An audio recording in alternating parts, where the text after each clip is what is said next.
আসসালামু আলাইকুম। সবাই কেমন আছেন? আশা করি সবাই অনেক ভালো আছেন। আজ আমরা এসপিসি নিয়ে কিছু কথা শুনবো এসপিসির এক সাধারণ মেম্বারের কাছ থেকে। একটি কথা বন্ধুরা, তোমরা যদি আমার চ্যানেলে নতুন হয়ে থাকো তো অবশ্যই আমার চ্যানেলটিকে সাবস্ক্রাইব করে ও পাশে থাকা বেল আইকনটিকে ক্লিক করে দেবে।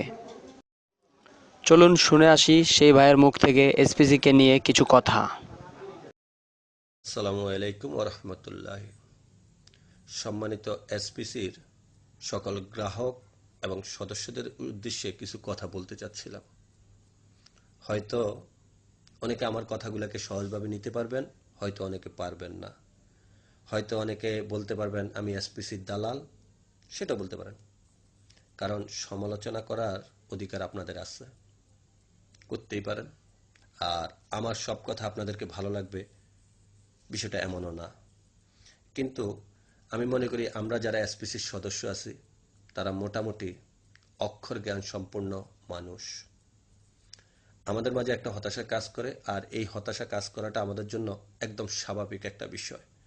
কারণ হচ্ছে ভাই, আমরা কেউ লোন নিয়ে, কেউ গরু বিক্রি করে, কেউ সুদে টাকা নিয়ে, অথবা কেউ বইয়ের স্বর্ণ বিক্রি করে আমরা এসপিসির শেয়ার হোল্ডার হয়েছি।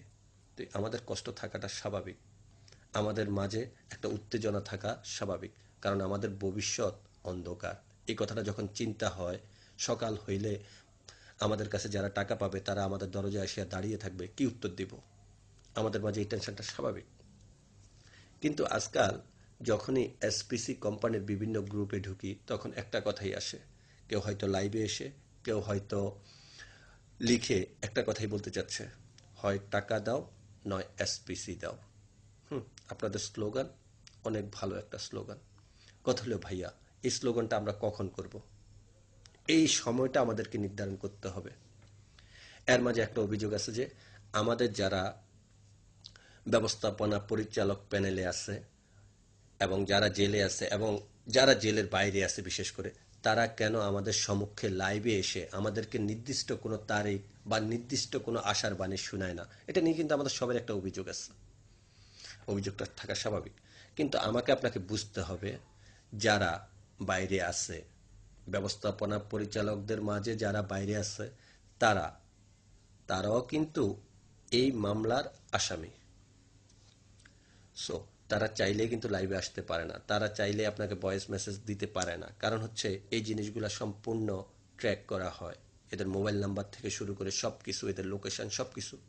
কারণ প্রযুক্তি এখন অনেক উপরে গেল। আর আমাদের কোম্পানির বিরুদ্ধে যে মামলাটা চলে, এটা আপনার রাষ্ট্রবাদী একটা মামলা। আমি আপনি ততক্ষণ পর্যন্ত আন্দোলন করতে পারি না যদি বাংলাদেশের নাগরিক হয়ে থাকেন, বাংলাদেশের আইনকে যদি সম্মান করে থাকেন। আসলে সেই অধিকারটা আমাদের নাই। কারণ হচ্ছে যে মামলাটা হচ্ছে রাষ্ট্রবাদী মামলা, হচ্ছে কোম্পানির বিরুদ্ধে মামলা হচ্ছে।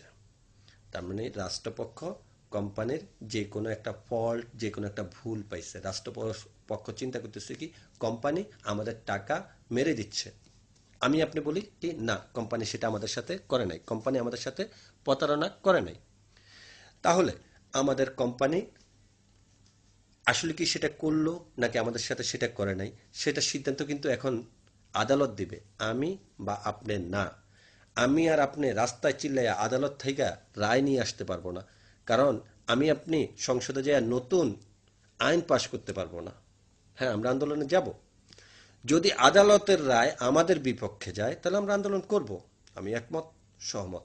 কিন্তু ভাই, যতক্ষণ পর্যন্ত আদালত থেকে সুনির্দিষ্ট রায় আমাদের মাঝে না আসে ততক্ষণ পর্যন্ত আমরা কি নিয়ে আন্দোলন করব সেটা বলেন। আপনি কি শিওর আদালত আমাদের বিপক্ষে যাবে বা আদালত আমাদের পক্ষে রায় দিবে? কোনোটাতেই কিন্তু আপনি শিওর না। তাহলে আমাদেরকে অপেক্ষা করতে হবে আদালতের রায়ের উপরে। আর জিনিসটা তো কন্টিনিউ প্রসেসিং এর মাঝে আছে, এমন তো না যেটা বন্ধ হয়ে গেছে। এবং একবারও আদালত কিংবা ডিবি পুলিশ একবারও বলেনি যে এসপিসি সম্পূর্ণভাবে বন্ধ দেওয়া হয়েছে। তারা শুধু একটা কথাই বলছে, এসপিসি সাময়িকভাবে বন্ধ, তদন্তের স্বার্থে। তাদের ওনাদের তদন্ত কমপ্লিট হবে, কেসটা আদালতে উঠবে, ওইখান থেকে আমরা একটা রায় পাবো ইনশাল্লাহ। ততক্ষণ পর্যন্ত আমাদেরকে অপেক্ষা করতে হবে ভাই।